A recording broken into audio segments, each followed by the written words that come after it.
ಇದು arms and the man ಅಂತ ಹೇಳಿ ಜಾರ್ಜ್ ಬರ್ನಾರ್ಡ್ ಶಾ ಅವರು ಬರ್ತಿರೋದು. ಸರ್ಬಿಯಾ ಮತ್ತೆ ಬಲ್ಗೇರಿಯಾ ಯುದ್ಧ ನಡೀತಾ ಇರತ್ತೆ. ಇದು ನಡೀತಿರೋದು ಈ ಕತೆ ಬಲ್ಗೇರಿಯಾದ ಒಂದು ಫ್ಯಾಮಿಲಿಯಲ್ಲಿ.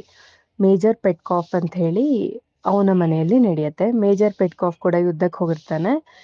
ಆಮೇಲೆ ಅವನ ಮಗಳು ರಾಯ್ನಾ ಪೆಟ್ಕಾಫ್ ಅಂತ ಈ ಕಥೆಯ ಮೇನ್ ಹೀರೋಯಿನ್. ಅವಳು ರೂಮಲ್ಲಿ ಇರ್ತಾಳೆ.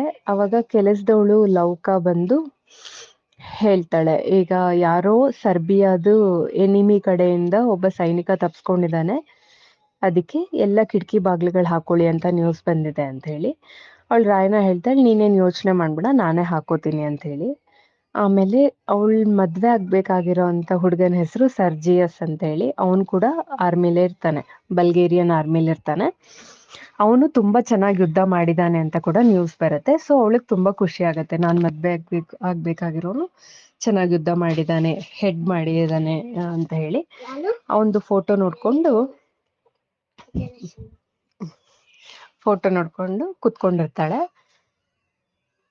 ಆಗ ಅವಳ ರೂಮ್ಗೆ ಯಾರ್ದೋ ಎಂಟ್ರಿ ಆಗತ್ತೆ. ಯಾರು ಅಂದ್ರೆ ಸರ್ಬಿಯನ್ ಎನಿಮಿ ಯಾರು ತಪ್ಸ್ಕೊಂಡಿರ್ತಾನಲ್ಲ ಅವನು ಇವಳ ರೂಮ್ ಒಳಗ್ ಬರ್ತಾನೆ. ಫುಲ್ ಯುದ್ಧದ ಭೂಮಿಯಿಂದ ಬಂದಿರೋದ್ರಿಂದ ಒಂದು ಡ್ರೆಸ್ ಫುಲ್ ಕೊಳೆ ಆಗಿರತ್ತೆ. ಅವನ ಹತ್ರ ಒಂದ್ ಗನ್ ಇರತ್ತೆ. ಇವಳು ನೋಡಿದ ತಕ್ಷಣ ಗೊತ್ತಾಗತ್ತೆ ಇದು ಸರ್ಬಿಯಾ ಅವನು ಅಂತ ಹೇಳಿ. ಆದ್ರೂ ಕೂಡ ಅವಳು ಅವ್ರ ಅಪ್ಪ ಅಮ್ಮಂಗೆ ಏನು ತಿಳ್ಸಲ್ಲ, ಹೆದರ್ಕೊಳ್ಳಲ್ಲ ಅವಳು. ಯಾರ್ ನೀನು ಅಂತೆಲ್ಲ ಕೇಳ್ತಾಳೆ. ಹಿಂಗವನು ನನ್ನ ಸರ್ಬಿಯನ್ ಇದು, ಇಲ್ಲಿಂದ ಯುದ್ಧದಿಂದ ತಪ್ಸ್ಕೊಂಡ್ ಬಂದಿದ್ದೀನಿ ಅಂತೆಲ್ಲ ಹೇಳ್ತಾನೆ. ಸರಿ, ನನಗೆ ಇಲ್ಲಿಂದ ತಪ್ಸ್ಕೊಂಡು ಹೋಗಕ್ಕೆ ಅವಕಾಶ ಮಾಡ್ಕೊಡು ಅಂತ ಅವ್ನು ಕೇಳ್ತಾನೆ. ಇವಳು ಓಕೆ ಅಂತ ಹೇಳಿ ನಾನು ಅಮ್ಮನ್ ಕರ್ಕೊಂಬರ್ತೀನಿ ಅಂತ ಹೇಳಿ ಹೋಗ್ತಾಳೆ. ಆಕ್ಚುಲಿ ಅದಕ್ ಮುಂಚೆ ಒಂದು ಗನ್ ತಗೊಂಡು ಅವನಿಗೆ ಶೂಟ್ ಮಾಡಕ್ ಹೋಗ್ತಾಳೆ. ಅವಾಗ ಅವ್ನು ಹೇಳ್ತಾನೆ, ನಾನ್ ಗನ್ನಲ್ಲಿ ಬುಲೆಟ್ಸ್ ಹಾಕಲ್ಲ, ಕ್ಯಾಂಡೀಸು ಚಾಕ್ಲೇಟ್ಸ್ ಇಟ್ಕೊಂಡು ತಿಂತೀನಿ ಅಂತ ಹೇಳಿ. ಇವಳಿಗೆ ನಗು ಬರುತ್ತೆ, ಇವನೆಂತ ಯುದ್ಧ ಮಾಡೋನು ಇವನು, ನಾನ್ ಮದ್ವೆ ಆಗ್ಬೇಕಾಗಿರೋನು ಅಷ್ಟು ಚೆನ್ನಾಗಿ ಯುದ್ಧ ಮಾಡಿ ಗೆದ್ದಿದ್ದಾನೆ, ಇವನ್ ಯಾರು ಆತರ ಒಂಥರ ತಮಾಷೆಯಾಗಿ ಅನ್ಸತ್ತೆ ಅವಳಿಗೆ. ಸರಿ, ಅಮ್ಮನ್ ಕರ್ಕೊಂಬರ್ತೀನಿ ಅಂತ ಹೋಗ್ತಾಳೆ. ಅಮ್ಮನ್ ಕರ್ಕೊಂಬರೋ ಅಷ್ಟೊತ್ತಿಗೆ ಇವನು ತುಂಬಾ ಟಯರ್ಡ್ ಆಗಿದ್ರಿಂದ ರಾಯ್ನಾ ಪೆಟ್ಕಾಫ್ದು ಮಂಚದ ಮೇಲೆನೆ ಮಲ್ಕೊಂಡ್ಬಿಟ್ಟಿರ್ತಾನೆ. ಆಮೇಲೆ ಇವರು ಅವನಿಗೆ ಎಪ್ಸಿ ತಿನ್ನೋಕ್ ಕೊಟ್ಟು ಅವರಮ್ಮ ತನ್ನ ಗಂಡಂದು ಅಂದ್ರೆ ಮೇಜರ್ ಪೆಟ್ಕಾಫ್ದು ಕೋಟನ್ನೇ ಇವನ್ಗೆ ಹಾಕಿ ಕಳಿಸ್ತಾರೆ, ತಪ್ಸ್ಕೊಂಡು ಹೋಗು ಅಂತ ಹೇಳಿ ರಾತ್ರಿ ಕಳಿಸ್ತಾರೆ. ನೆಕ್ಸ್ಟ್ ಡೇ ಏನಾಗುತ್ತೆ, ಸರ್ಜಿಯಸ್ ಬರ್ತಾನೆ, ಅವರಪ್ಪ ಮೇಜರ್ ಪೆಟ್ಕಾಫ್ ಬರ್ತಾರೆ. ಯುದ್ಧ ಕೂಡ ನಿಂತೋಗತ್ತೆ.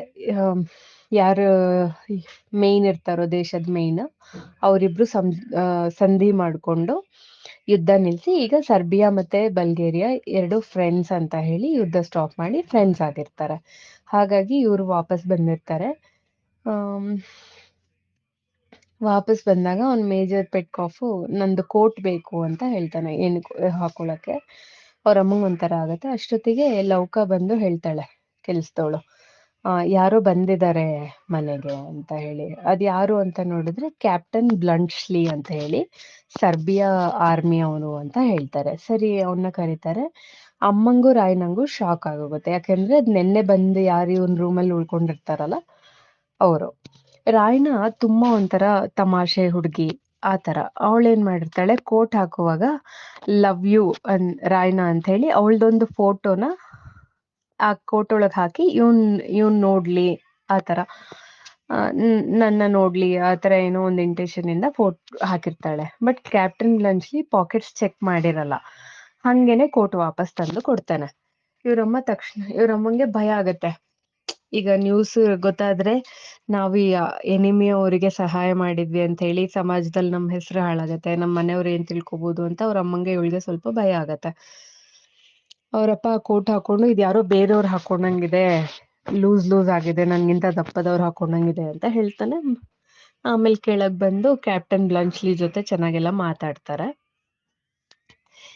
ಸರ್ಜಿಯಸ್ ಏನಿದಾನಲ್ಲ ಅವನು ಯಾರು ಇಲ್ದೇ ಇರೋದ್ ನೋಡಿ ಲೌಕ ಜೊತೆ ಫ್ಲರ್ಟ್ ಮಾಡ್ತಾ ಇರ್ತಾನೆ. ಅವಳು ಚೆನ್ನಾಗಿದ್ದಾಳೆ ಅಂತ ಹೇಳಿ, ರಾಯ್ನಾಗಿಂತಾನು ಚೆನ್ನಾಗಿರ್ತಾಳೆ ಅವಳು. ಲೌಕ ತುಂಬಾ ಧೈರ್ಯವಂತೆ. ಅವಳು ಸರ್ವೆಂಟ್ ಆಗಿ ಇರ್ಬೇಕು ಅಂತ ಇಷ್ಟಪಡಲ್ಲ, ಮುಂದ್ ಹೋಗ್ಬೇಕು, ಜೀವನದಲ್ಲಿ ಮೇಲ್ ಬರ್ಬೇಕು ಆ ತರ ಗುರಿ ಇಟ್ಕೊಂಡಿರೋಳು.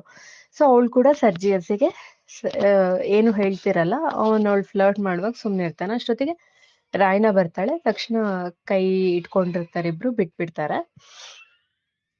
ಆಮೇಲೆ ರಾಯ್ನ ಪೆಟ್ಕಾಫು ಈ ಕ್ಯಾಪ್ಟನ್ ಬ್ಲಂಚ್ಲಿ ಹತ್ರ ಸಿಕ್ಕಾಗ ಹೇಳ್ತಾನೆ, ರಾಯ್ನ ಹೇಳ್ತಾಳೆ, ನಿನ್ನಿಂದ ನಾನು ನಮ್ಮ ಅಪ್ಪ ಅಮ್ಮಂಗೆ ಫಸ್ಟ್ ಟೈಮ್ ಸುಳ್ಳು ಹೇಳ್ಬೇಕಾಯ್ತು, ನೀನ್ ಯಾರು ಅಂತ ಗೊತ್ತಿಲ್ದಲೇ ಇರೋ ಹಂಗೆ ನಾಟಕ ಮಾಡ್ಬೇಕಾಯ್ತು ಅಂತ.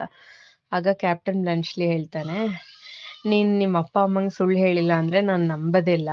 ಯಾರೋ ಎನಿಮಿ ಅವ್ರನ್ನೇ ನೀನು ತಪ್ಸ್ಕೊಂಡು ಹೋಗಕ್ಕೆ ಸಹಾಯ ಮಾಡಿದ್ಯಾ, ನೀನ್ ಅಷ್ಟೇ ಇನ್ನೋಸೆಂಟ್ ಅಂದ್ರೆ ನಾನ್ ನಂಬದಿಲ್ಲ ಅಂತ ಹೇಳ್ತಾನೆ. ಆಗ ಅವಳು ಹೇಳ್ತಾಳೆ, ಇಡೀ ಪ್ರಪಂಚ, ನಮ್ಮ ಅಪ್ಪ ಅಮ್ಮ ಕೂಡ ನನ್ನನ್ನು ಇನ್ನೋಸೆಂಟ್ ಅನ್ಕೊಂಡಿದ್ದಾರೆ, ಆದ್ರೆ ನೀನೊಬ್ನೇ ನನ್ನ ರಿಯಲ್ ರಾಯ್ನಾನ ಗೊತ್ತು ಹಿಡಿದಿದ್ದು. ನಂಗೆ ಗೊತ್ತು ನಿನಗೆ ನಾನು ಇಷ್ಟ ಆಗಲ್ಲ ಅಂತ ಹೇಳಿ. ಅದಕ್ಕೆ ಅವನು ಹೇಳ್ತಾನೆ, ಇಲ್ಲ 1000 ಟೈಮ್ಸ್ ನೋ. ಅವರೆಲ್ಲ ಹೇಗೆ ನಿನ್ನ ಇಷ್ಟಪಡ್ತಾರೋ ನಾನು ನಿನ್ನ ಹಾಗೆ ಇಷ್ಟಪಡ್ತೀನಿ. ನಿನ್ ರಿಯಲ್ ಯಾರು ಅಂತ ಗೊತ್ತಾದ್ರೂ ನನಗೆ ಅವ್ರಿಗಿಂತ ಜಾಸ್ತಿ ಇಷ್ಟಪಡ್ತೀನಿ. ಅಂದ್ರೆ ನಿನ್ ರಿಯಲ್ ಸುಳ್ಳು ಹೇಳೋಳಾಗಿರ್ಬೋದು ಅಥವಾ ತರಲೆ ಮಾಡೋಳಾಗಿರ್ಬೋದು, ಏನಿದ್ರು ನನಗೆ ನೀನ್ ಹಂಗೆ ಇಷ್ಟ ಆದೆ ಅಂತ ಕ್ಯಾಪ್ಟನ್ ಬ್ಲಂಚ್ಲಿ ಹೇಳ್ತಾನೆ. ಅಷ್ಟೊತ್ತಿಗೆ ಸರ್ಜಿಯಸ್ ರೂಮಿಗೆ ಬರ್ತಾನೆ, ಬೈತಾನೆ, ನೀವಿಬ್ರು ಹಿಂಗ್ ಮಾತಾಡ್ತಾ ಇದ್ದೀರಾ, ನೀನ್ ನನ್ ಮದ್ವೆ ಆಗ್ಬೇಕಾಗಿರೋನು ಹಿಂಗ್ ಮಾತಾಡ್ತಿದ್ಯಾ, ತಪ್ಪಲ್ವಾ ಅಂತ. ಅದಕ್ಕೆ ರಾಯ್ನ ಕೂಡ ಹೇಳ್ತಾಳೆ, ನೀನು ಲೌಕ ಜೊತೆ ಫ್ಲರ್ಟ್ ಮಾಡೋದ್ ನನಗೆ ಗೊತ್ತಿಲ್ಲ ಅನ್ಕೋಬೇಡ, ನನ್ಗೆಲ್ಲ ಗೊತ್ತಿದೆ, ಮದ್ವೆ ಕ್ಯಾನ್ಸಲ್ ಮಾಡೋಣ ಅಂತ ಹೇಳ್ತಾಳೆ.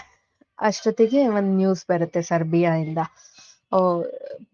ಅವನ್ ಯಾರು, ಕ್ಯಾಪ್ಟನ್ ಬ್ಲಂಚ್ಲಿ ಅವ್ರ ಅಪ್ಪ ಇವನಿಗೆ ಅನೇಕ ಹೋಟೆಲ್ಗಳು, ಹಸುಗಳು, ಲ್ಯಾಂಡ್ ಎಲ್ಲ ಬಿಟ್ಟಿದ್ದಾನೆ. ಅಂದ್ರೆ ಇವನಿಗೆ ಅವ್ರಪ್ಪನ ಕಡೆಯಿಂದ ಬಂದಿದೆ ಅಂತ ಹೇಳಿ.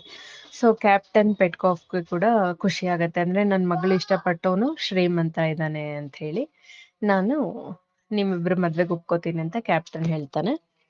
ಸರ್ಜಿಯಸ್ ಇದ್ದವನು, ನನಗ್ ರಾಯ್ನಾಗಿಂತ ಲೌಕಾನೇ ಇಷ್ಟ, ನಾನ್ ಲೌಕಾನೇ ಮದ್ವೆ ಆಗ್ತೀನಿ ಅಂತ ಹೇಳ್ತಾನೆ.